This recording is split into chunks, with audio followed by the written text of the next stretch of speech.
And it's a blessed morning po sa bawat isa. Tayo po ay mag-settle down na as we begin our worship service sa umagang ito. At purihin ang Panginoon dahil ang salita ng Diyos ay nangako that there is 2 or 3 gathered in His name ay nandito siya sa kanyang kaligitnaan. So we thank God sa presensya ng Panginoon na makasama natin sa umagang ito. And let's have our time to worship our God in spirit and truth. Dahil ito ang katatanggap lang sa ating Panginoon. Sa ating pagkisiwala ho, ay tayo po ay hinihiling ko po ang bawat isa na tumayo at magkaroon tayo ng pansariling panalangin para sa ating pagkisiwala ng ating gawain.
May I request everyone to please remain standing for the reading of the scripture. This is from 2 Peter chapter 3, verses 14 to 18. Therefore, beloved, looking forward to these things, be diligent to be found by Him in peace, without spot and blameless, and consider that the long-suffering of our Lord is salvation, as also our beloved brother Paul, according to the wisdom given to him, has written to you. As also in all his epistles, speaking in them of these things, in which are some things hard to understand, which untaught and unstable people twist to their own destruction, as they do also the rest of the scriptures. You, therefore, beloved, since you know this beforehand, beware lest you all fall from your own steadfastness, being led away with the error of the wicked. But grow in the grace and knowledge of our Lord and Savior Jesus Christ. To Him be the glory both now and forever. Amen. Praise the Lord for the reading of the scripture. You may now take your seats.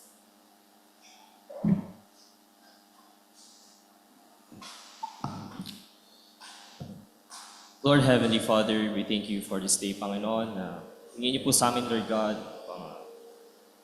Ipunin muli kami ngayon muli sa inyong simbahan, Panginoon. Sambahin ka, Panginoon.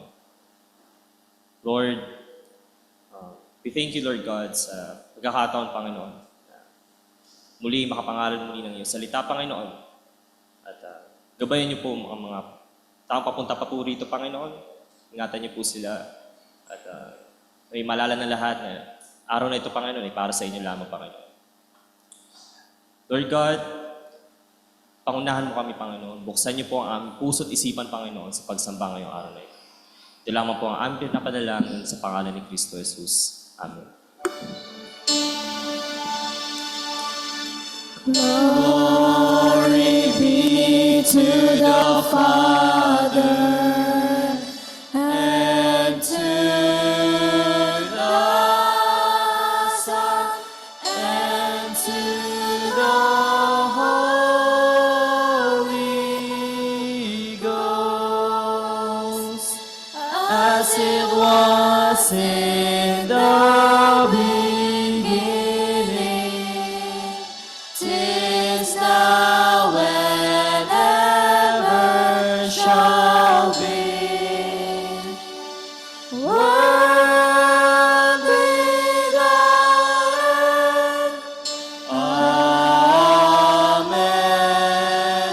Amen. Maaari po muna tayong upo.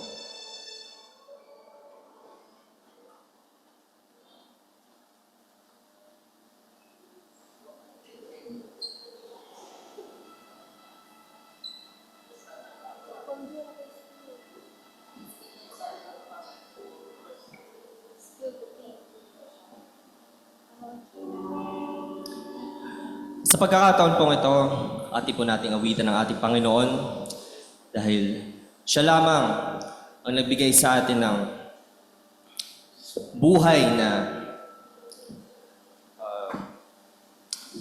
dapat natin sa Kanya, Panginoon. Dahil He is unchangeable, the unshakable God.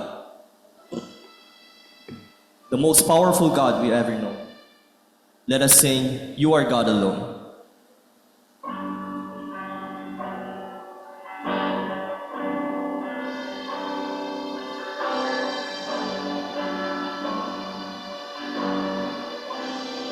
Sing.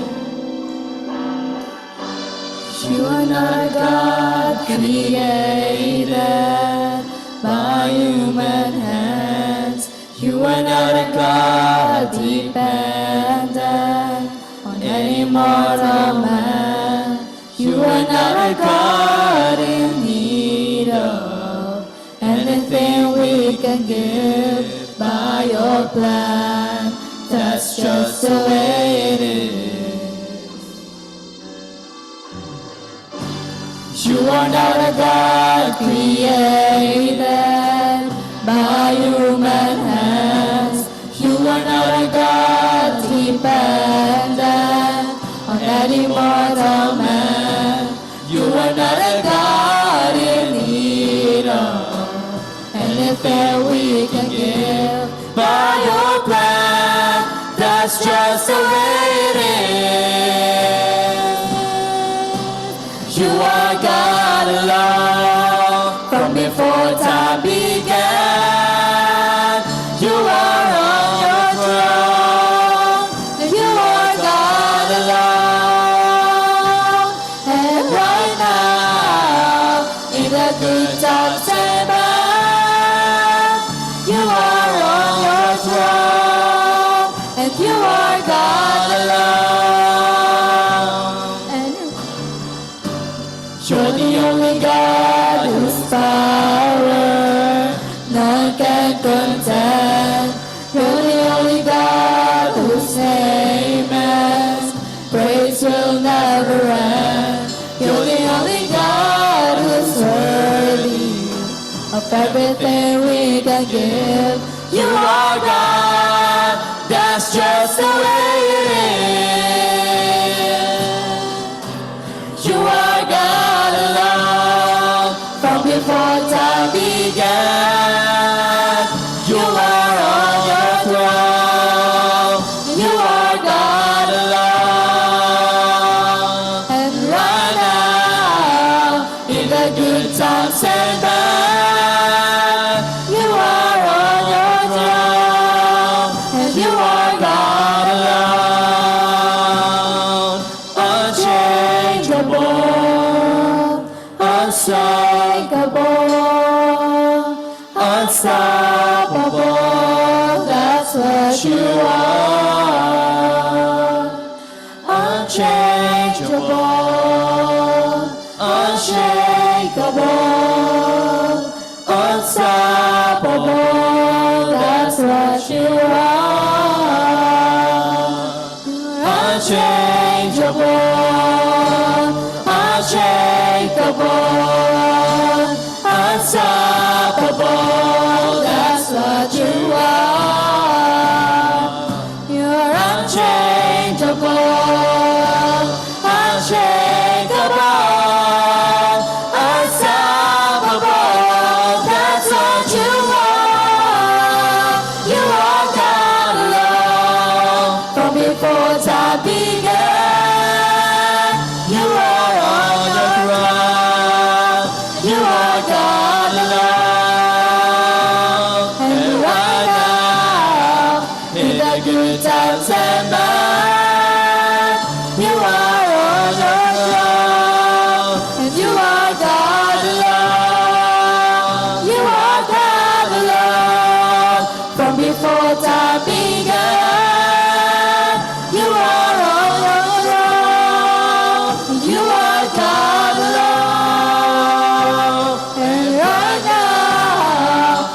good times are done. You are on your throne, and you are God alone. Unchangeable, unshakable, unstoppable. That's what you are.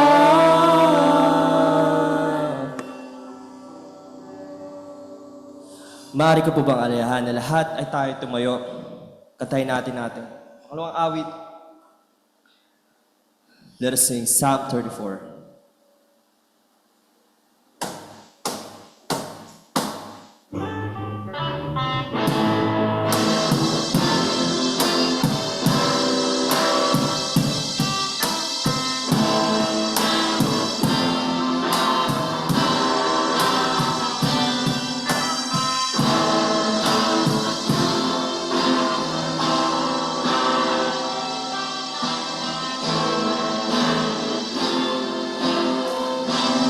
Sing.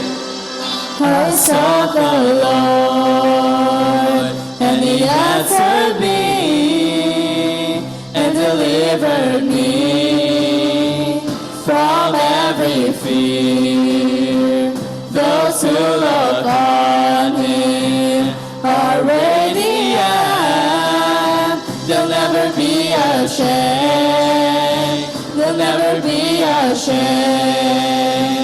This poor man cried, and the Lord heard me, and saved me from my enemies.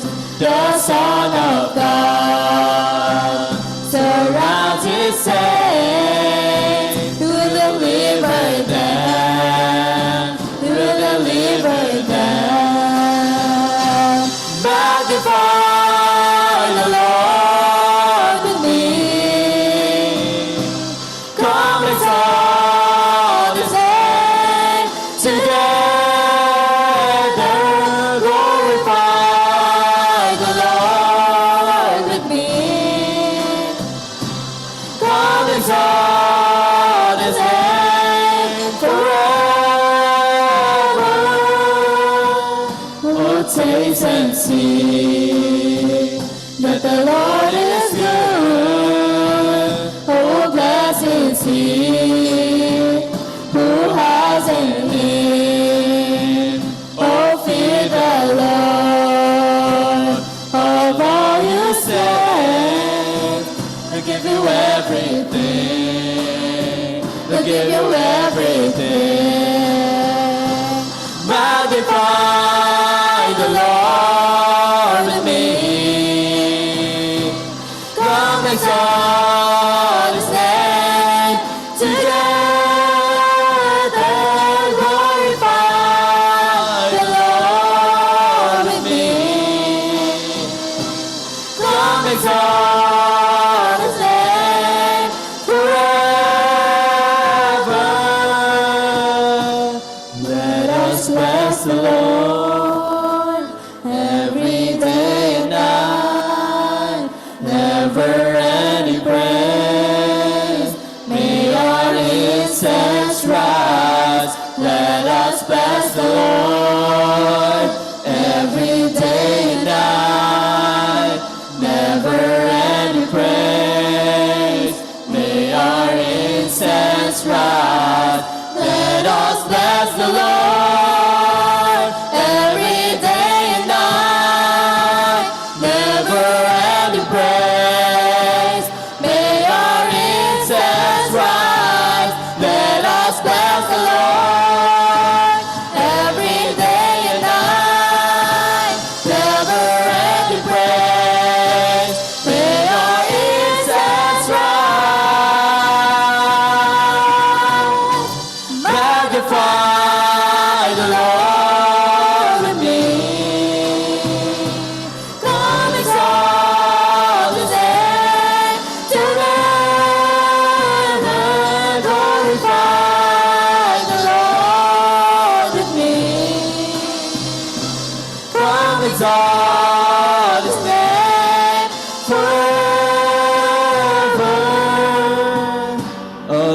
taste and see that the Lord is good. He'll give you everything. He'll give you everything. Lord Heavenly Father, thank you again, Lord God, sa pakataon muli, Panginoon, na muling awitan ka namin, Panginoon. Tanggapin niyo po, Lord God, ang handog na awit para lamang sa inyo, Panginoon. Nawa ito'y kalugod-lugod sa inyo, Panginoon. Nawa lahat kami na nandito, Panginoon, ay buksan ng puso't isipan, Panginoon, sa amin. Pagsamba, Panginoon, ngayong araw nito. Ikaw lamang ang lumalwalhati, Panginoon, ngayong araw nito. Ito ang aming pinapanalangin sa pangalan ni Kristo Jesus. Amen. Maaari na po tayo.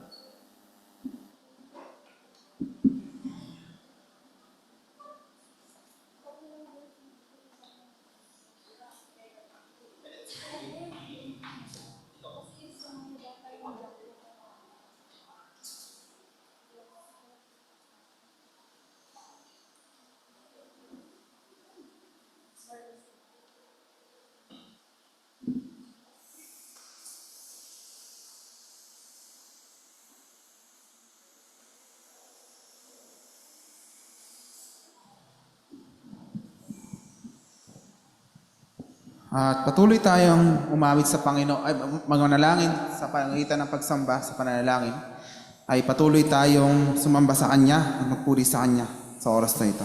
Tayo po'y sama-samang manalangin. Dakila ka, Ama kong Diyos. Tunay ka, Lord, na bigyan ng mataas sa pagpuri at pagsamba sa gitna ng iyong kongregasyon. Nagpapasalamat kami dahil ito sa inyong kamanghamanghang pag-ibig at kagandahang loob, Panginoon, na pinakita niyo sa amin 2,000 taon na, Panginoon, na nagpakababa at nagpakumbaba ang aming Panginoon na tagapagligtas hanggang sa kamatayan, Panginoon, na bayubay sa krus para lang, Panginoon, ang iyong mga anak ay magkaroon ng relasyon sa inyo. Nagpapasalamat kami sa relasyon na binuo niyo, Panginoon, at sa iyong banal na Espiritu na sinelyo sa amin, Panginoon. Na ngayon ay malaya kaming sumasamba, malaya kaming lumalapit sa inyo. Naranasan namin ang lahat ng iyong mga pangako, Panginoon. Salamat, Panginoon, sa lahat ng ito na pinakita niyo, Panginoon, at naranasan namin sa bawat araw na dumaraan. Nagpapasalamat kami, Panginoon, dahil kayo ang aming Diyos din, na nag-sustain ang lahat ng aming mga pangailangan at nag-sustain ang lakas sa aming simbahan. Panginoon, nandito muli kami, nagpapakumbaba, lumalapit sa iyong trono, na patuloy naming inihiling ang paggabay sa bawat member na simbahan na to ay patuloy na magkaisa, dahil ito ang hangarin at pinapanalangin niyo, Panginoon, sa bawat mananampalataya. Magkaisa at mangibabaw ang pagmamahalan at pagpapakumbabaan. May pinakita namin to bawat isa sa amin. Hindi lang ang aming sarili ang iniisip, Panginoon, but anumang bigatin ng aming mga kapatid ay patuloy namin to, Lord, na buhatin din, Panginoon. For this your commanded, Panginoon, that we must carry each other's burden, Lord, that we will fulfill what the law has tell us, Panginoon. That we love you more than anything else, and also, Lord, to love our brethren, Panginoon. Lord, patuloy niyo, Lord, na makita niyo po sa bawat isa sa amin, Panginoon, sa bawat isa sa amin, kayo, Panginoon. At patuloy na pagtibayin at paglalimin ang pagmamahal namin sa inyo. Dahil baliwala ang lahat ng aming ginagawa, Panginoon, kung hindi namin pinagtitibay at di namin kayo minamahal, Panginoon. Panginoon, patuloy niyo, Lord, na patatagin at palakasin ang mga ministry po namin. Patuloy pagpalain ang mga kapatiran ko naglilingkod sa inyo. Ang mga praise and worship team, ang mga officers, ang mga leaders, Panginoon. Continue to bless them, Lord, with strength, and continue to bless their talents and gifts na pinagkatiwala niyo po sa kanila. May your name be excelled in everything, Panginoon. Ganun din, Panginoon, Sa aking mga kapatiran na may karamdaman, na kayo rin po ang aming Diyos na nagbibigay ng kagalingan, Panginoon. Dahil kayo lang po ang aming pag-asa, magbibigay ng kagalingan para kay Kuya Loloy sa kanyang bara sa puso. Kay Dabdab din, Panginoon, na nawa ay maging maayos ang resulta ng kanyang check-up. Kay Ate Cecil, Panginoon, sa mga series of follow-up check-up niya, Panginoon, pinagkakatiwala rin po namin sa inyo ang lahat ng ito na magiging maayos lahat. Dahil ang lahat ng ito ay nasa iyong kamay, Panginoon. Dahil kayo lang ang aming Diyos na wala nang iba na bibigay ng kagalingan, Panginoon. Sa aking mga kapatiran, ganoon din sa mga kapatiran ko na wala po rito. Dahil may mga karamdaman, Panginoon, I know that kasama namin sila sa Espiritu, Panginoon, sumasamba. At patuloy ingatan ang iyong simbahan sa bawat doktrina na mali, Panginoon. Ingatan niyo po ang aming simbahan. Ingatan niyo aking mga kapatiran, Panginoon, sa gawa ng kaaway, Panginoon. And help us, Lord, to be watchful and be prayerful, Lord, sa aming buhay. Dahil ito lang tanging pamamaraan, Panginoon, para mapagtagumpayan namin ang bawat pagsubok. Hindi lang aming simbahan, bawat isa sa amin, Lord, na tumatakbo sa buhay Kristiyano, Lord. Patuloy niyo po tulungan din, Panginoon, ang aming mga pangailangan, Lord. Dahil na, Panginoon, sa iyong biyaya ay matapos sa aming proyekto para sa aming bahay-sambahan, Panginoon, sa pagpapagabit ng kisame, Panginoon. At ganoon din na tulungan niyo po kami na magpadala ng mga gawa niyo, Panginoon, para matapos to. At ganoon din sa aming nalapit na Family Day, Panginoon. Nasa iyong biyaya sa darating na Holy Week, Panginoon, or the Saturday ng Holy Week, Panginoon. Tulungan niyo rin po nawa kami sa mga pangailangan po namin. At lalo na sa 8 babautismuhan, Panginoon. 5 sa IBF, at sa DASMA ngayon sa iyong biyaya ay 3, Panginoon, na susunod na, Lord, sa tubig ng bautismo. I-bless niyo po nawa ang aking mga kapatiran na ito, at nawa ay pagpalaan yung araw na to, na kami sama-sama, Lord, na asamba, magpapalakasan, Panginoon, sa araw na to, hanggang sa pagsikat ng araw, Panginoon, na kami sama-sama, Lord, we will worship you and to glorify you, Lord, sa Resurrection Sunday, Panginoon, sama-sama aking mga kapatiran sa Kabuko, sa DASMA, at ganoon din sa IBF din, Panginoon. And continue to strengthen every workers na pinapadala niyo, Lord, sa aming simbahan. Ang bawat mensaherong ginagamit niyo, Panginoon, pagpalaan niyo po sila ng kalakasan sa pag-aaral, karunungan, Panginoon, at continue to reveal them, Lord, your words, Panginoon, sa pag-aaral po nila.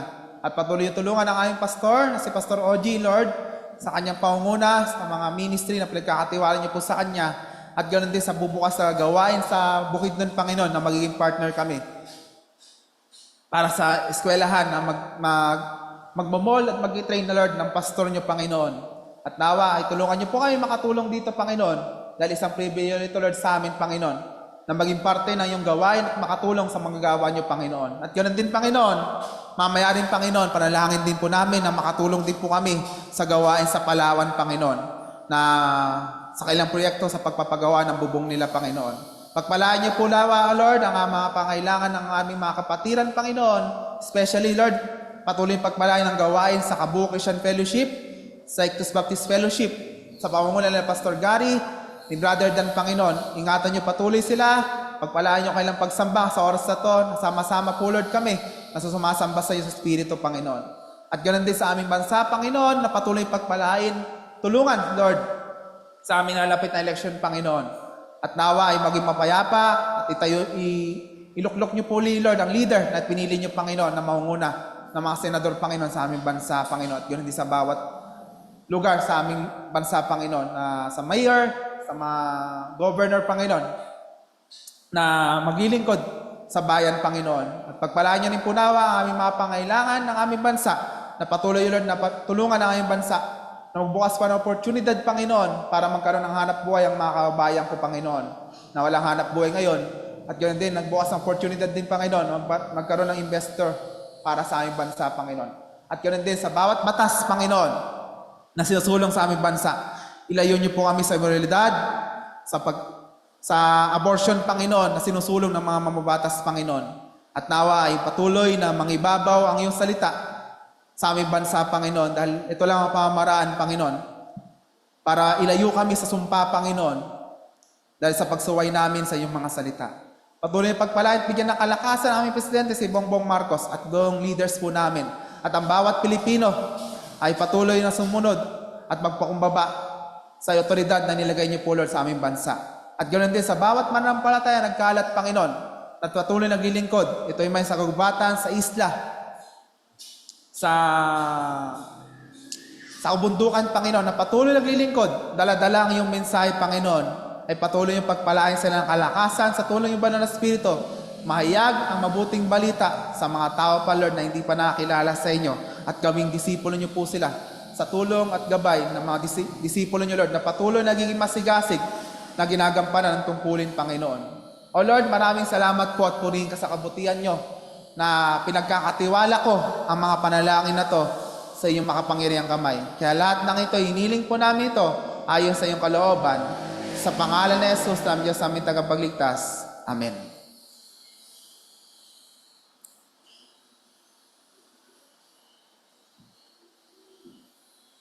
Let's sing our response song.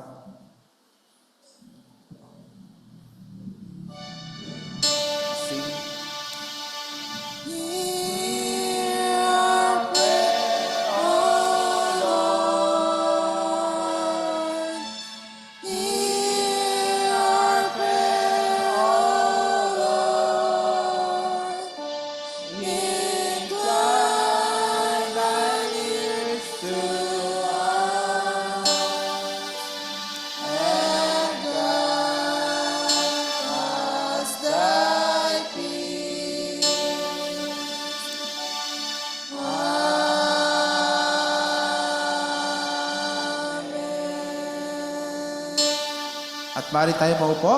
And this time, wala po nakapaganda ng special number at dadako na po tayo sa pakikinig ng banal na salita ng Diyos. And we thank God na muli natin makakasama ang ating mga gawa ngayon na mag-aatin ng mensahe ng Panginoon sa oras ito. We thank God for the life of Brother Mark Lorenzo po. Mark Wilben Lorenzo.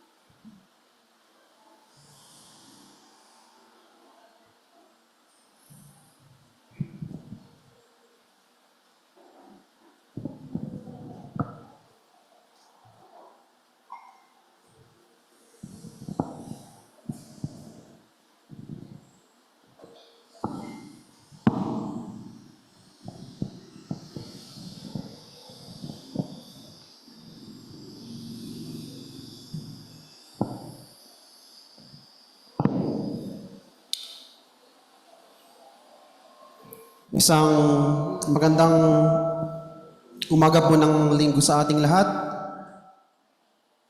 Good morning po. Bago po tayo magsimula ay manalangin po muna tayo. Aming Ama, kami ay nagpapasalamat sa oras na ito na muli binigyan mo kami ng pagkakataon na maaral ang iyong mga salita. Tulungan mo kami at samahan sa oras na ito sapagkat wala kaming alam, hindi namin kayang intindihin ang mga salitang ito kung hindi kami tutulungan ng iyong banal na Espiritu. We ask that the Holy Spirit that is within us ay turuan kami na maintindihan ang mga katotohanan na amin pong pag-aaralan. Maraming salamat, Panginoon, sa iyong mga salita na malaya namin itong nababasa at napag-aaralan. Maraming salamat sa biyaya at sa knowledge, karunungan na patuloy mong ipinagkakaloob sa amin. Tulungan niyo po kami sa araw na ito. Ito po ang aming samot dalangin sa pangalan ng aming Panginoong Jesucristo. Amen. Sa araw pong ito, this will be the second preaching na akin pong i-deliver sa FBCF. Gusto ko lang magpasalamat sa Panginoon for the time and for the privilege na binibigay niya sa akin. Salamat din sa Panginoon sa biyaya at doon sa karunungan na palaging ipinagkakalob sa akin ng Panginoon para po sa ministeryong ito. Ang title po ng ating preaching for today is Growing in Grace and Knowledge. Yan pong title na yan ay kinuha natin doon sa ating main verse, which is 2 Peter chapter 3, verse 18. But for today, we will study verses 14 hanggang 18. Still, ang preaching po na ito ay under ng series na The Life-Changing Power of Grace. At ang topic na nakapaloob po sa preaching na ito is Grace for Growth. Mga kapatid, may I invite everyone to please open our Bibles on 2 Peter chapter 3 verses 14 to 18. Muli ay babasahin ko po ito para sa ating lahat. 2 Peter chapter 3 verses 14 to 18. Therefore, beloved, since you are waiting for these, be diligent to be found by him without spot or blemish and at peace. And count the patience of our Lord as salvation. Just our beloved brother Paul also wrote to you according to the wisdom given him, as he does in all his letters when he speaks in them of these matters. There are some things in them that are hard to understand, which the ignorant and unstable twist to their own destruction, as they do the other scriptures. You, therefore, beloved, knowing this beforehand, take care that you are not carried away with the error of lawless people and lose your own stability. Verse 18, but grow in the grace and knowledge of our Lord and Savior Jesus Christ. To him be the glory, both now and to the day of eternity. Amen.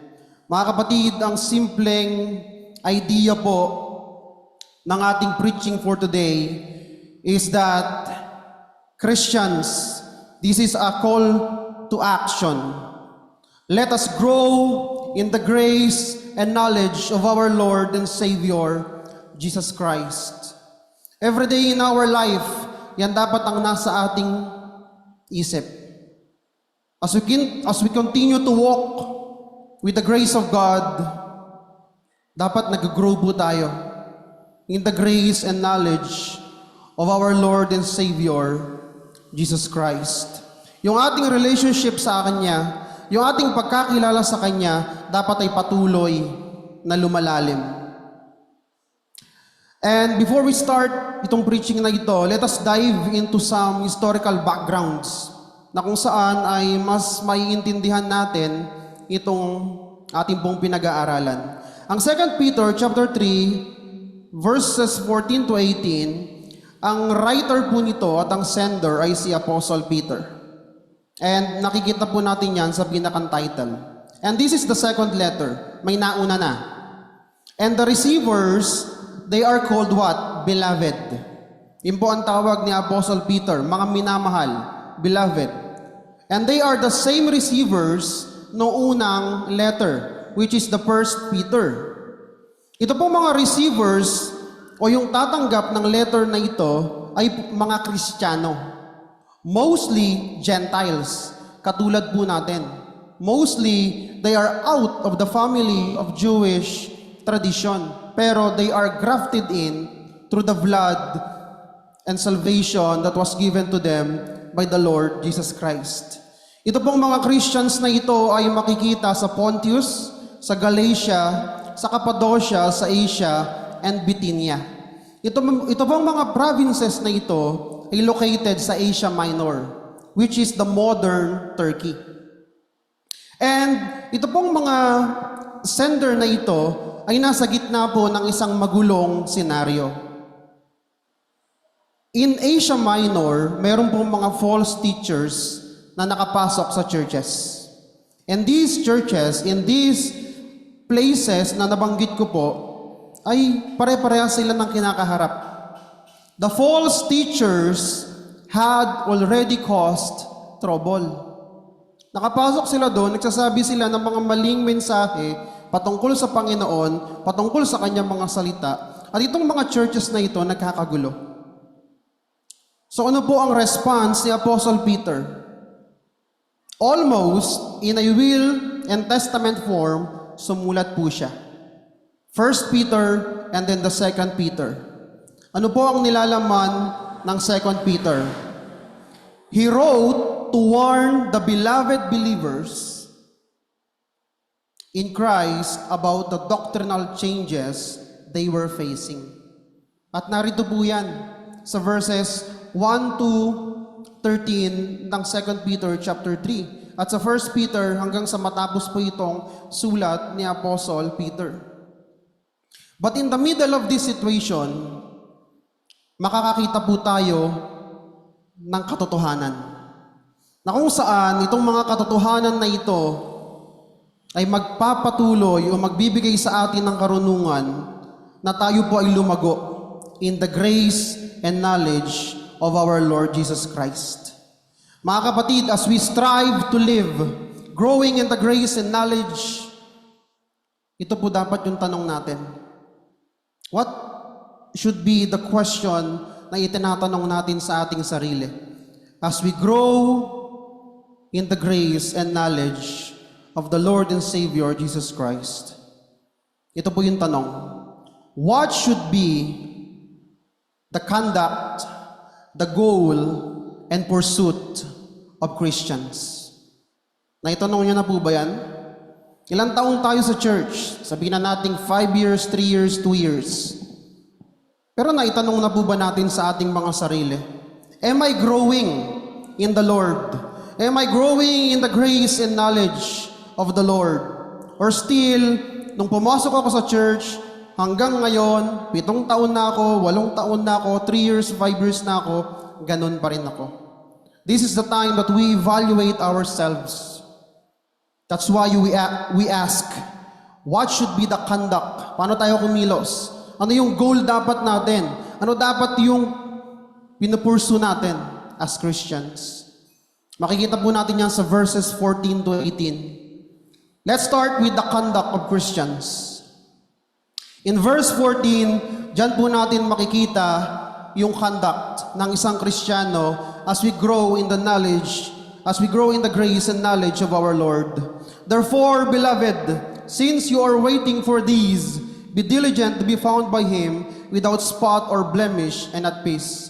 Sa first part po ng verse 14, makikita natin, therefore, beloved, since you are waiting these. Yung these po na yan, ang tinutukoy po dyan is the coming or the second coming of the Lord Jesus Christ. Alam natin na kapag dumating muli ang ating Panginoon, magkakaroon ng destruction. There will be judgment for those wicked person, for those person who does not put their faith in the Lord Jesus Christ. After po noon, the new heaven and the new earth will be constituted, will be established. Magkakaroon po tayo ng new earth and new heaven. And God will live with His people. At alam ko, sinabi ni Apostle Peter, we are waiting for that moment. Therefore, beloved, since you are waiting for these, ano po yung moment na yon? Yun yung moment na wala ng luha, wala ng sakit. Lahat ng ating paghihirap, pag-iyak ay wala na. We are waiting for that moment. At mga Kristiyano, mga kapatid, kung tayo ay naghihintay sa araw na yon, we should be more likely to ask, paano dapat tayo kumikilos? How should we conduct ourselves in every day of our lives? Sinulat po ni Apostle Peter sa kasunod ng verse 14. Peter writes, anong sabi niya? That we should live in preparation. We should be motivated by the idea of how Christ will find us when He returns. Paano ba dapat tayo namumuhay? Paano dapat tayo kumikilos when Christ returns? Peter writes, Be diligent to be found by Him without spot or blemish. And the first thing that we need to understand, living in the grace and knowledge of God, we should be living holy lives. Christians should have a spotless character and a blameless reputation. Mga kapatid, itong blameless reputation na ito ay para sa ating lahat. This is a call for us to live a holy life. Although, we must be careful. Alam po natin, positionally, we are holy in the sight of God. Bakit? Because of Christ. Every time God look at us, si Kristo po ang nakikita. At sa tuwing nakikita niya si Kristo, positionally, we are holy in the sight of God. Pero, still, the truth na hindi natin pwedeng burahin is we must strive to live a holy life. It is a call for all of us. Hindi lang para sa akin, hindi lang para sa inyo, pero sa lahat ng Kristiyano. That pagdating ng Panginoong Jesucristo, makita niya tayo spotless and without blemish. Paano po natin yan magagawa? By the grace and knowledge of the Lord Jesus Christ. Mga kapatid, we are God's people. We are holy people, set apart, different from this world. Once again, let us live a life of holiness, because that is the first thing, or that is the first conduct na ating pong ginagawa when Christ returns. It is a call for all Christians, for all of us, to live a holy life while waiting for Christ to come and be our King. Paano po natin magagawa ito? Mahirap mabuhay ng holy, but by the grace and knowledge of the Lord Jesus Christ, naniniwala po ako, it is possible that we can live holy life in the sight of our God. Ikalawa, and at peace. Napakaikli. Pero in verse 14, makikita po natin yan.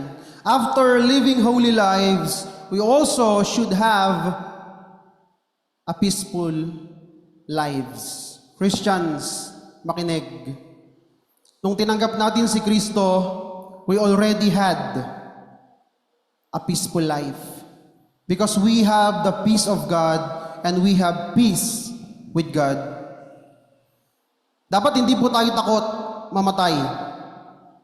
Hindi po tayo takot sa judgment ng on. Because we are living in peace. And we know kung saan tayo pupunta. Bakit kaya? Because Christ purchased yung peace na meron tayo. He died for you to have yung peace na meron ka. Minsan sa mundong ito, maraming problema. At naniniwala ako na lahat tayo dumaraan saan? Sa pagsubok. At sometimes, maiisip natin parang hindi naman peaceful ang buhay. Parang minsan nga, ang hirap mabuhay ng peaceful eh. Pero this is a call for all of us. Pabuhay ng payapa. Anong sabi ng Panginoon? There will be tribulations, there will be persecutions, but take heart, I have overcome the world. Mula po sa mga salita ng Panginoon na yan, may we live peaceful lives.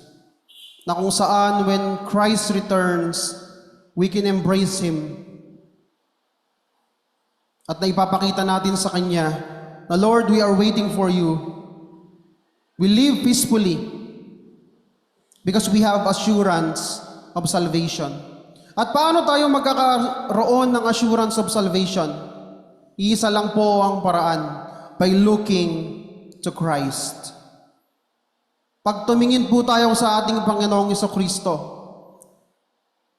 ang finisher at ang author ng ating faith.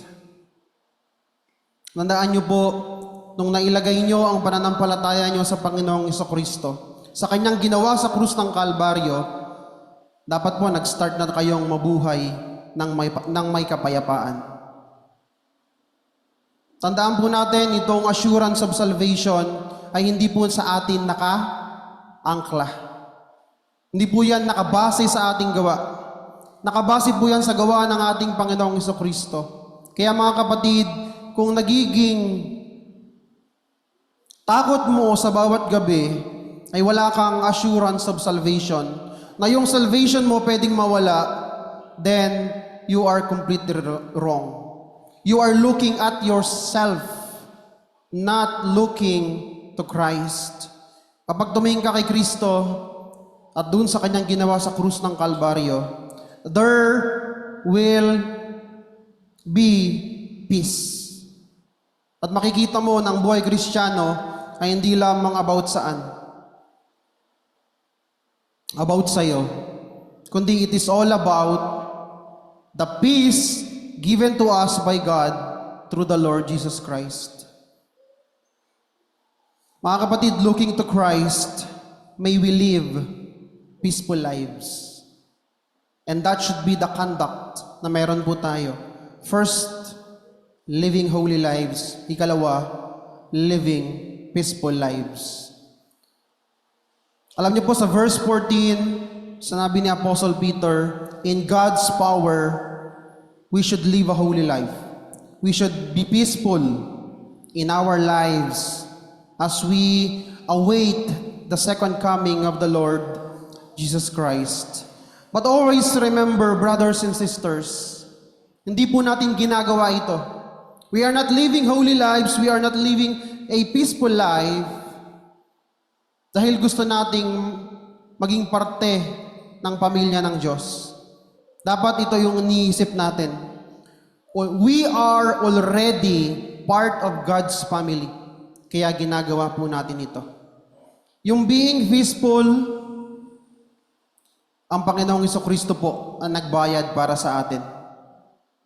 So whether we like it or not, look to Christ. You are part of God's family. Worry no more. Live at peace. Yan po ang panawagan sa atin ni Apostle Peter at ng ating Panginoon sa unang verse na yan. Let us go to verses 15 to 16. Diyan po natin makikita yung goal ng mga Christians dapat. And the goal of Christians, unang-una, is to proclaim the gospel. Evangelism. In verse 15, makikita po natin up to 16, and count the patience of our Lord as salvation. Just as our beloved brother Paul also wrote to you according to the wisdom given him, as he does in all his letters when he speaks in them of these matters. Alam niyo po sa verse 9 ng same chapter, nagsalita na po si Apostle Peter patungkol sa Lord's patience. Ito po yung dahilan kung bakit yung judgment o yung second coming ni Christ ay nadidelay. Because the Lord is patient to those person na hindi pa po nananampalataya at kumikilala sa Diyos. So in this verse, in verse 15, it is implied that during the time of God's patience, Christians should engage in seeking the salvation of souls. Dapat we are busy proclaiming the gospel hanggat wala pa yung judgment ng ating Panginoon. Ang isang issue kasi, dito po sa chapter na ito, may mga false teacher na nagsasabi na hindi na darating ang Panginoong Jesucristo. There will be no judgment. Ang sagot ni Apostle Peter, no, there will be a judgment. Patient lang ang Panginoon. Kaya hindi pa dumarating yung judgment na yan. Kaya hanggang patient ang Panginoon, Christians, what should be our goal? To proclaim the gospel to the lost. As many as possible, pag-share tayo ng gospel sa maraming tao. At alam ko, we are longing for the day na kung saan darating ang Panginoong Jesucristo. Makakasama natin siya. Lalo na kapag naghihirap tayo, mas gusto natin yun eh. Lord, dumating ka na. Pero hindi natin naiisip na marami pang taong hindi kumikilala sa Diyos. Marami pang taong dapat maabot ng gospel. May mga lugar pa sa mundo na hindi pa naaabot ng mga missionaries. Dapat makita natin na itong delay ng judgment sa atin is evidence na na ang Diyos ay mapagmahal. He is a loving God, a patient God. Huwag sana natin tignan nito na hindi naman totoo ang pangako ng Diyos. Wala namang dumarating na Kristo eh. Yun po kasi ang view ng mga false teachers. Hindi na darating si Kristo, niloloko lang kayo ng Diyos nyo. But Apostle Peter defend the truth. Anong sabi niya? Darating siya. Patient lang ang Diyos. That's why, dapat ang maging goal natin Christians? Hanggat patient ang Diyos, hanggat yung patient ng Diyos ay in place, we should seek to save the lost. Go there and preach the gospel. Dahil yan ang gusto ng Panginoon, na maraming magrepent at kumilala at magput ng trust and faith nila sa Panginoong Jesucristo. God's timing in the coming destruction or judgment is motivated by love. Hindi dahil wala siyang concern. Hindi dahil hindi siya tapat sa kanyang mga pangako. Mga kapatid, once again, ito pong verses na ito, nakita ni Apostle Peter, binanggit niya dyan si Apostle Paul. Na kung saan, si Apostle Paul kasi ay nagsulat din ng kaparehas nitong sinulat niya, which is, and count the patience of our Lord as salvations. Paki-flash po yung Romans 2:4. Ito po yung kay Apostle Paul. Or do you presume on the riches of His kindness and forbearance and patience, not knowing that God's kindness is meant to lead you to repentance? Ang sinasabi po dyan ni Apostle Paul, mention niya dyan na yung God's patience and God's kindness is meant to lead to repentance. So habang ang Diyos ay patient pa, hindi pa dumarating ang destruction, we should seek more souls to repent and also put their trust and faith in the Lord Jesus Christ. Yun dapat ang ating goal. Kasi bakit? Patience pa ang Panginoon. Still in place pa. Hindi pa dumarating ang Panginoong Jesucristo. Sorry sa word, pero kasi pag dumating na ang Panginoong Jesucristo, finish na, tapos na. The curtain will be closed. Lahat ng hindi nanampalataya sa Panginoong Jesucristo ay magkakaroon ng judgment. That is the truth of God's word. In verse 16, dyan po natin makikita yung ikalawang goal na dapat ginagawa ng isang Christian.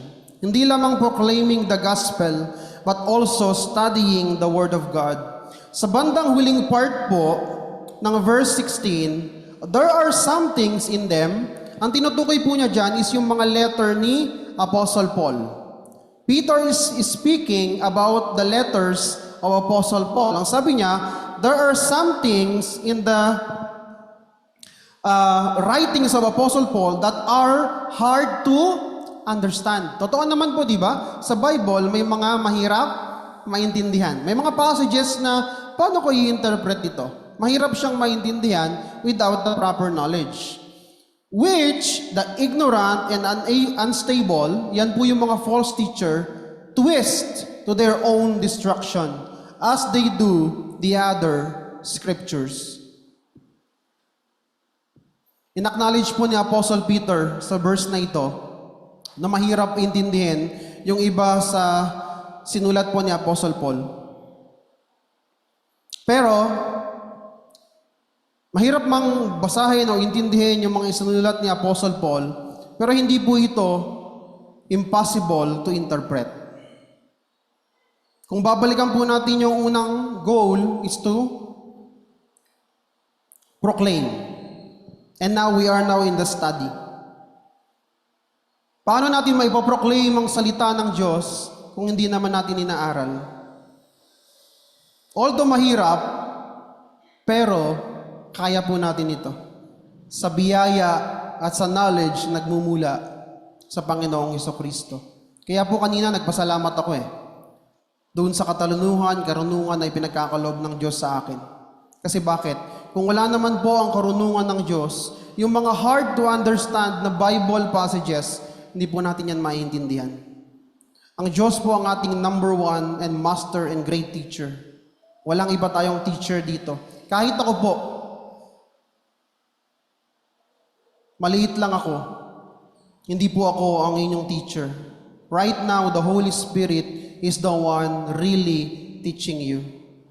Pero ano pang sinabi ni Apostle Peter?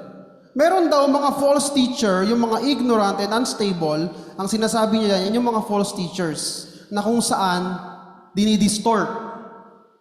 Nagbibigay sila ng maling interpretation, maling meaning ng Word of God.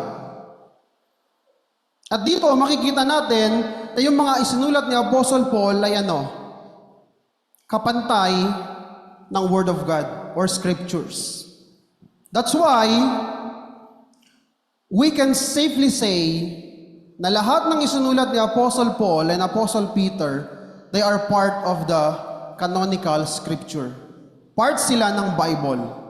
At no one can say na hindi yan Bible. Dinagdag lang yan. Meron po kasing mga nagsasabi na ang New Testament ay hindi daw dapat kasama sa Biblia. Dapat daw ang Bible hatiin. Old Testament lang ang pag-aralan. But that is, once again, a false teaching. Dito po itinuturo ni Apostle Peter na ang lahat ng nasa New Testament, lahat ng isinulat ng mga writers ay Scripture. Bible po yan. Word of God. Dito makikita natin na at least, mula pa sa panahon ni Peter hanggang ngayon, ang mga writings ni Apostle Paul ay kinikilala ng salita ng Diyos. Anong testimony ni Apostle Peter during their time? May mga false teachers na nagtitwist nitong mga hard to understand passages of the Bible. At mga kapatid, sa panahon ngayon, meron pa rin. Marami pa ring false teachers na tatayo sa inyong harapan at magsasabi ng mga maling interpretation, mga maling meaning. Ang galing magsalita, magaling magpaliwanag. Baka yung iba mas magaling pa sa akin o mas gwapo pa sa akin. Pero, i-check nyo po mga kapatid, kung ang sinasabi ba nila ay totoo. Dapat maging Bereans tayo. Nag-preach sila Apostle Paul, sina-check nila Nasa Bible ba talaga yan? Hindi iyon pagiging critical, pero pagiging maingat. That's why anong goal dapat meron tayo? We are studying the Bible. Hindi kasi natin ma-check kung tama ang sinasabi nila if we have dusty Bibles at our homes. Kung yung Bible natin ay laging naalikabukan lamang sa bahay natin. Church, napakahalaga po ng pag-aaral ng salita ng Diyos katulad ng ginagawa natin ngayon. Why? Napoprotektahan po tayo nito sa mga false teachings. Katulad ng prayer ni Deacon kanina. Nawa hindi tayo mapasok ng maling katuruan. Magagawa lamang po natin yon by eagerly studying the Word of God. Bakit? May mga hard to understand passages. At minsan itong mga hard to understand passages ang ginagamit nila para tayo ay maloko, masilo. At maniwala tayo sa maling mensahe, sa maling Kristo. Hindi sa Kristo na kung ano ang sinasabi ng Biblia. Napakaseryoso po ng Diyos sa kanyang salita, mga kapatid. At alam natin, dito pa lang, sinasabi na ni Apostle Paul, winawarningan na niya kung sino man ang magdidistort sa salita ng Diyos ay may distraction, may judgment. nakakaharapin. Alam niyo po, nasa tight spot tayo, tough spot, mahirap na kalalagayan. Bakit po? Paano natin maaaral ng maayos itong mga hard to understand passages in the Bible? Hindi po yan sinagot ni Apostle Peter sa letter na ito. Pero meron pong principle na sinasabi sa Bible na scriptures interpret scriptures. Meron po tayong mga hard to understand passages.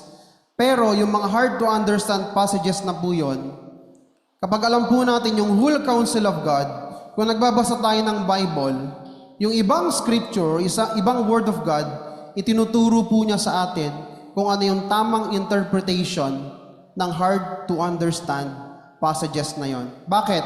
Never the Bible will contradict itself. Scripture interpret scriptures. Ano ang mag-i-interpret sa scripture? The Bible itself. Wala nang iba. Warning po ito sa ating lahat, mga kapatid. Kung sino man po ang tatayo dito, we need to listen. Why? Dapat nating marinig kung yung bang katotohanan ng sinasabi niya o yung sinasabi niya ay wala sa Biblia. Binasa na natin from Genesis to Revelation, wala pa rin yung sinasabi niya, then it is false. Ang tanging may authority lamang sa Church of God is the Word of God and God Himself.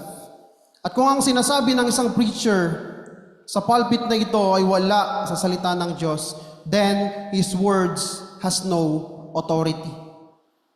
Kaya dapat nakikinig po tayo during the study of Word. Or else, someday, someone will walk and talk from this pulpit, delivering what? A different message. And then lahat po kayo ay mag-amen. Why? Because no one study the Word of God. Walang maglalakas loob na magsabi sa inyo, Preacher, I'm sorry, that's not in the Word of God. It is enough. Stop your message. Meron po kaya na magde-defend sa truth kung kailangan na? Paano po natin magagawa yon? We need to study the Word of God.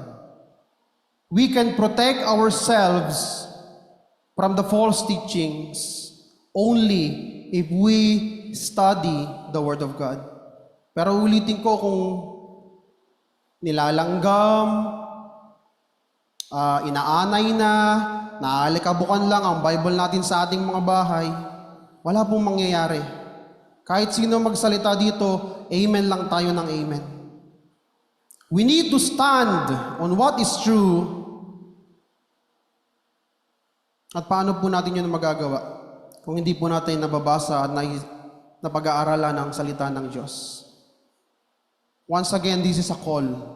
Study, study, study the Word of God until Christ returns. Ano po ang bottom line? We must handle the Word of God correctly. If not, we'll have a destroyed life dahil pwede tayong ma-deceive. Alam niyo po, bilang preacher, this is the most dangerous work. Bakit?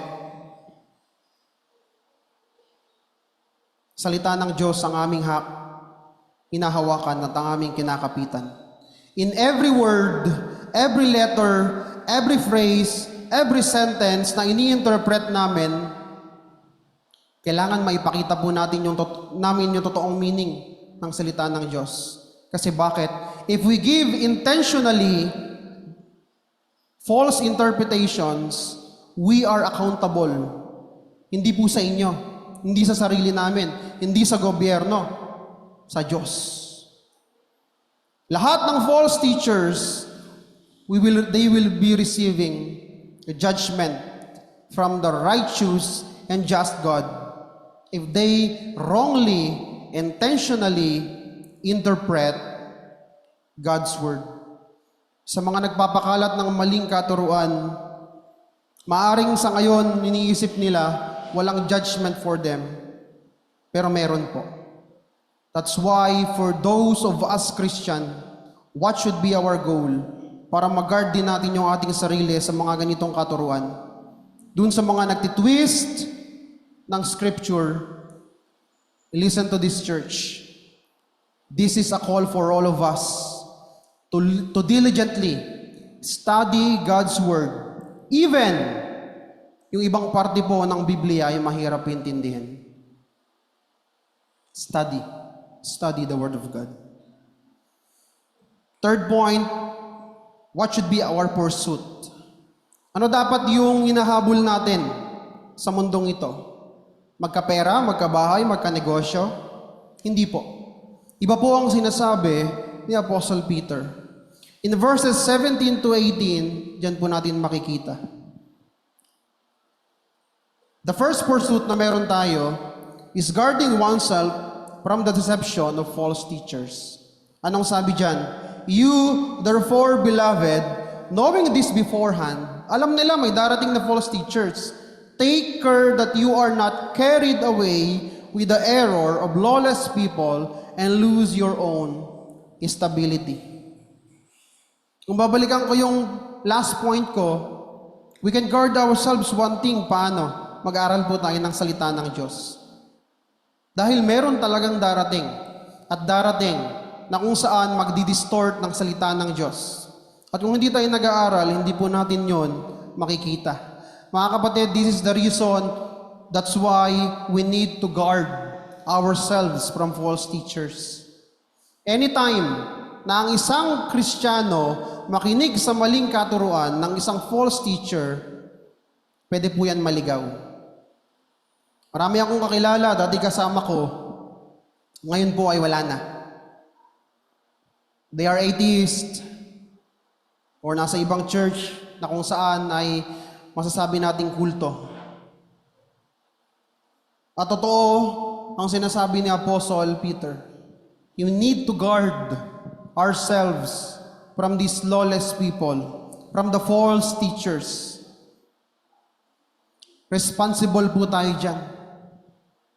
Not to be led away sa pananampalataya natin sa Panginoong Jesucristo. Every time may makikinig tayo sa isang katuruan, we must compare kung ang sinasabi ba niya is yung katotohanan ng salita ng Diyos. Or kung hindi, anong sabi ni Apostle Peter?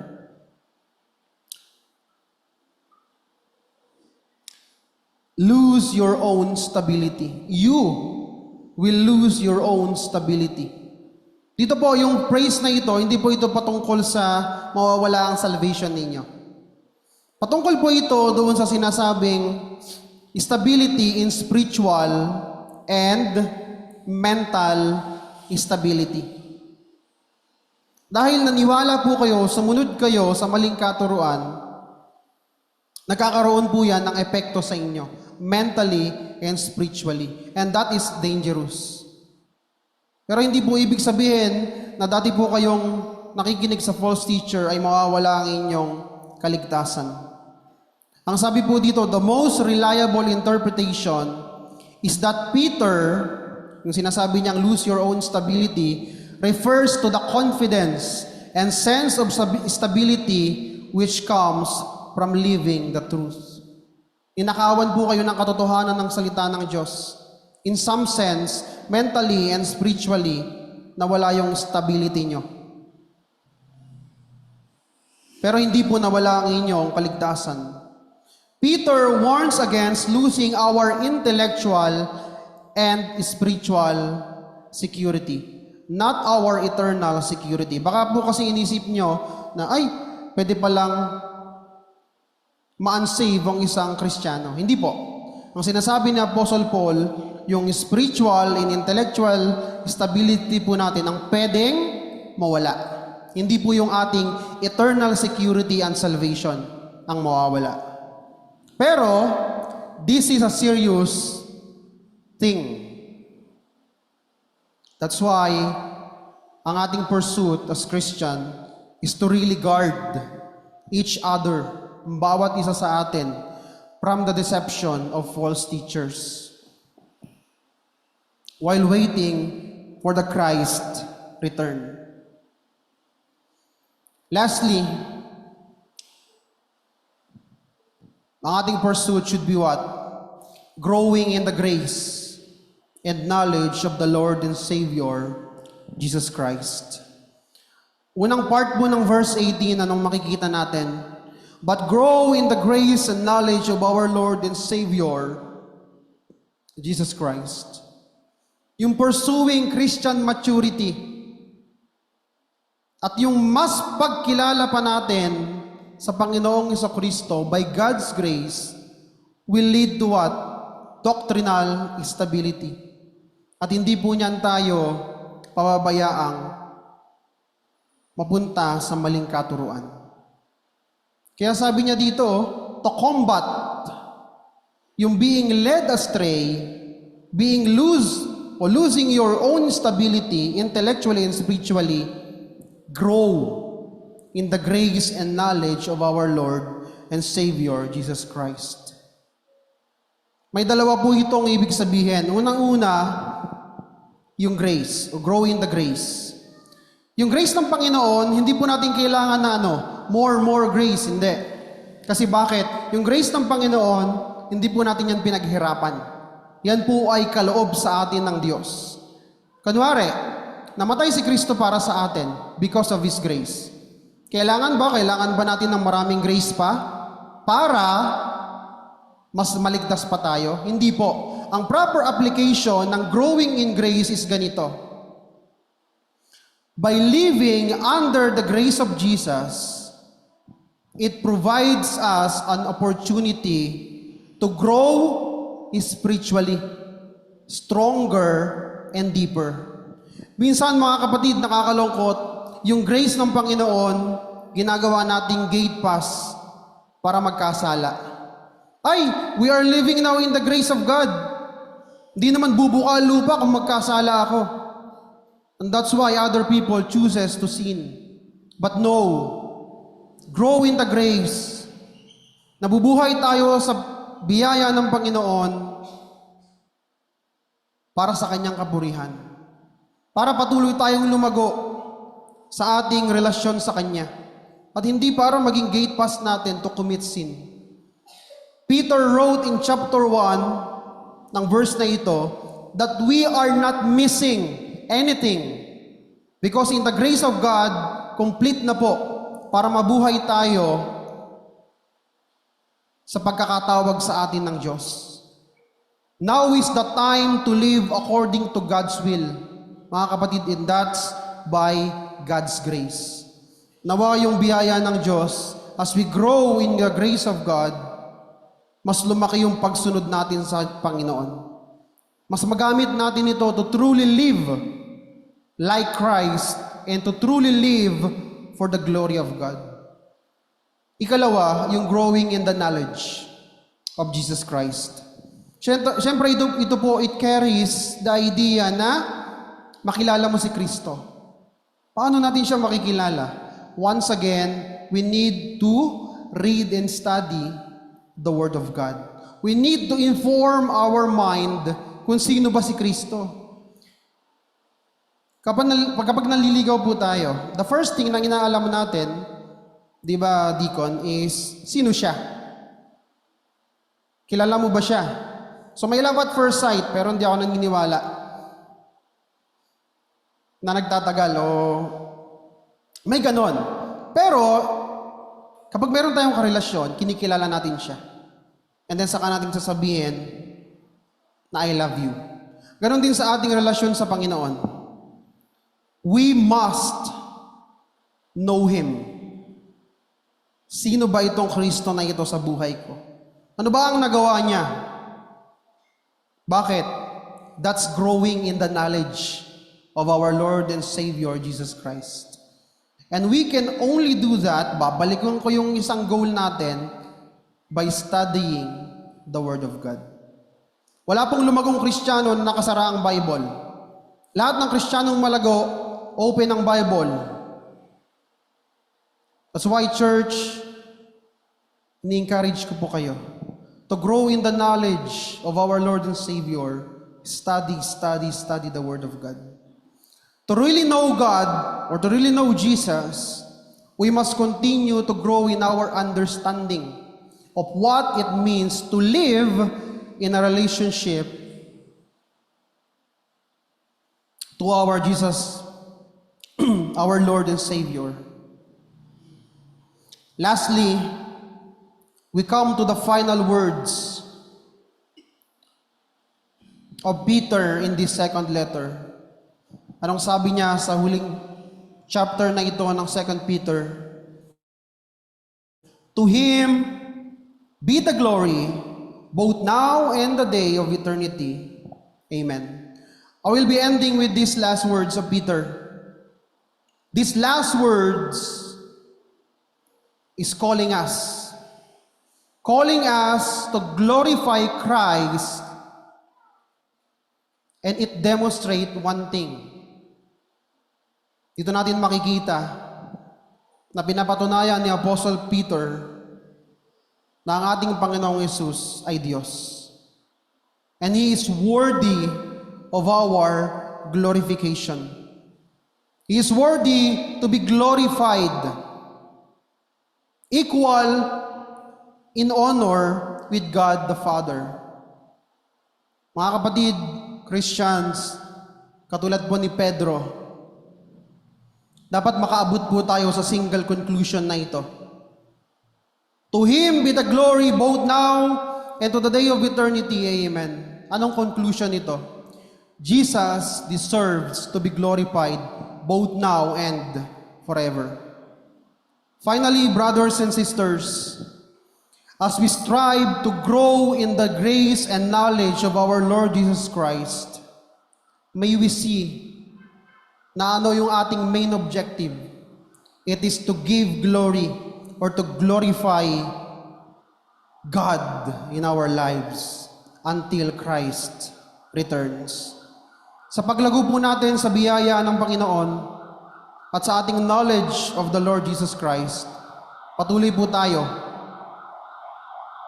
na makapagbibigay ng glory sa ating Panginoon. And with that, tayo po ay manalangin.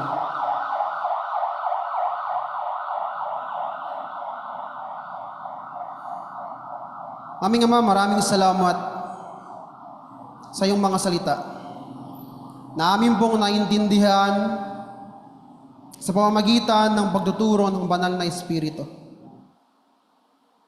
Tulungan niyo po kami ng mga katotohanan na amin pong narinig ay maging totoo rin sa aming mga buhay. Samahan niyo po kami, tulungan na yung conduct, yung goal, yung pursuit ng pagiging isang Kristiyano ay everyday magawa po namin. At magagawa po namin ito by your grace at mula po sa knowledge na nagmumula sa inyong mga salita. Maraming salamat, Ama, sa aming Panginoong Jesucristo. Nasa Kanya ang aming kaligtasan at sa pamamagitan niya kami ay naligtas. Kaya marapat lamang, Panginoon, with equal honor, mabigyan din namin siya ng glory. Dahil yung glory na meron siya is also yung glory na meron ka. Maraming salamat, Ama. Pinapaubaya ko po sa inyo ang aking mga kapatid. Kayo na po ang bahala. Ito po ang aking samot dalangin sa tanging pangalan ng aming Panginoong Yesus. Amen.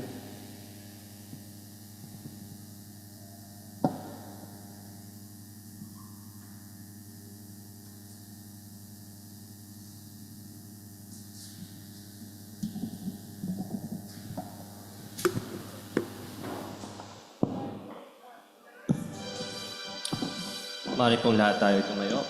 Ating kantahin ang ating doxology. Sing. Praise God from whom all blessings flow.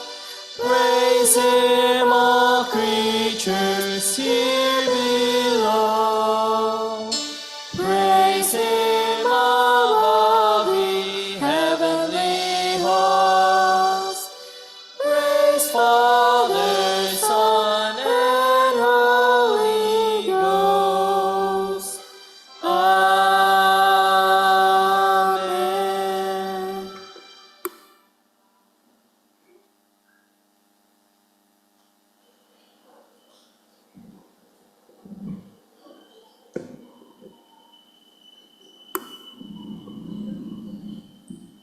This is the word of God from 2 Corinthians chapter 9, verses 6 to 8. But this I say, he who sows sparingly will also reap sparingly, and he who sows bountifully will also reap bountifully.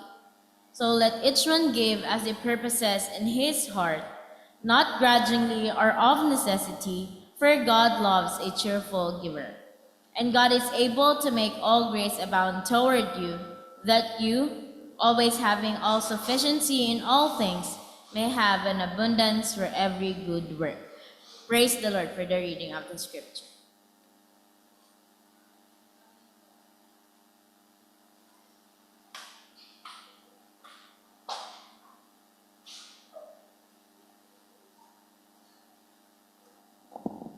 Let's pray. Father God, we magnify you and we glorify your wonderful name sa oras na to dahil hindi kayo nagkulang sa lahat ng aming mga pangailangan at lahat ng ito'y pinagkaloob niyo sa amin, Panginoon. Ito'y sapat higit, Panginoon, sa lahat ng aming mga pangailangan.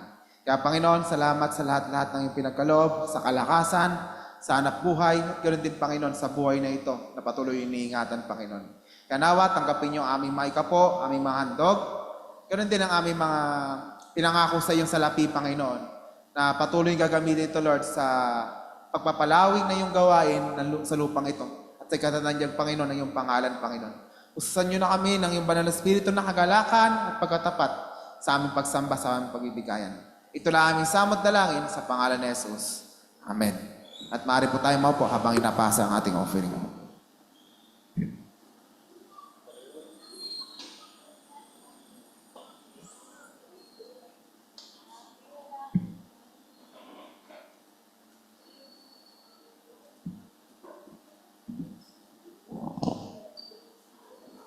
Hello.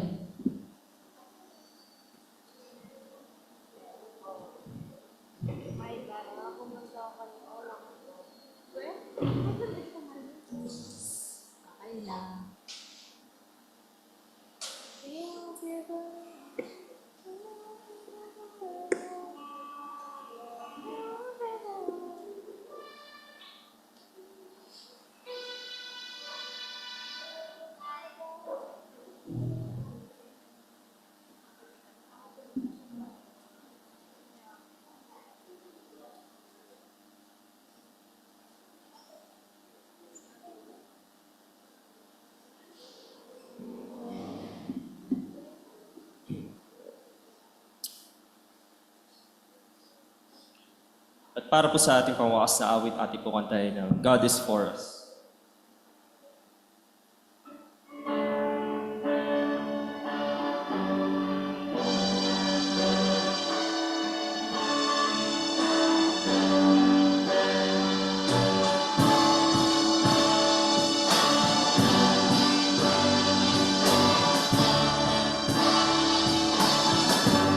Sing. We won't fear the battle, we won't fear the night. We will walk the valley, and you will by our side. You will go before us, you will lead the way. We have found a refuge, only you can save. Sing with joy now, our God is for us. The Father's love is a strong and mighty fortress. Raise your voice now, no love is greater. Who can stand against us if our God is for us?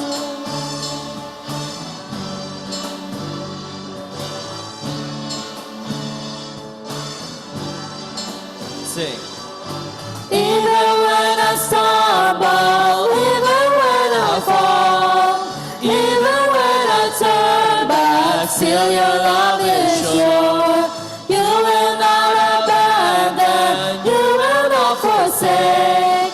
You will cheer me onward with never-ending grace. Sing with joy now, our God is for us. The Father's love is a strong and mighty fortress. Raise your voice now, no love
fortress. Raise your voice now. No love is greater. Who can stand against us if our God is for us? Sing with joy now. Our God is for us. The Father's love is a strong and mighty fortress. Raise your voice now. No love is greater. Who can stand against us if our God is for us?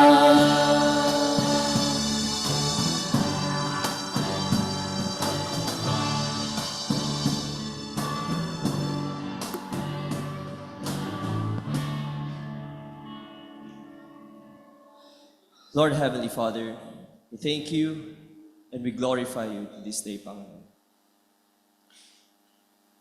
Thank you, Lord God, sa salitang pinabahagi mo, Panginoon. Gamit namin yung magagawa, Panginoon, ngayong araw na ito, Panginoon. Natutunan namin, Panginoon, na madaling magpadisip, Panginoon, sa mga false teachers ngayon, Panginoon, nakahalat ngayon. And ma-encourage kami, Panginoon, na aralin pa, Panginoon, ang iyong salita, Panginoon. Lord God, we praise you and we magnify you, Panginoon, all throughout our days, Panginoon. Sa aming pagtatapos, Panginoon, na kay Panginoon, ang ingat sa amin, Panginoon, sa mga magpunta, Panginoon. And Lord God, kung lamang maluwalhati, Panginoon, sa araw na ito. It's all I pray in Jesus' name. Amen. And now to him is able to keep you from stumbling and to present you faultless before the presence of glory with the great joy. Now to him is able to keep you stumbling and to present you faultless before the presence of glory with exceeding joy. To God our Savior, who on us wise, be glory and majesty, dominion and power, both now and forever. Amen and amen.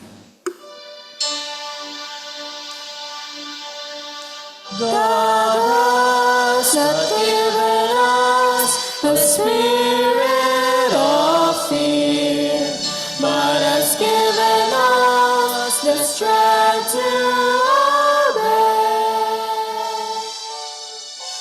With power and sound mind, we will be of kind, hoping not ashamed of His way. May the Lord find us faithful. May His word be our banner held high. May the Lord find us faithful. Every day, though we live, though we die.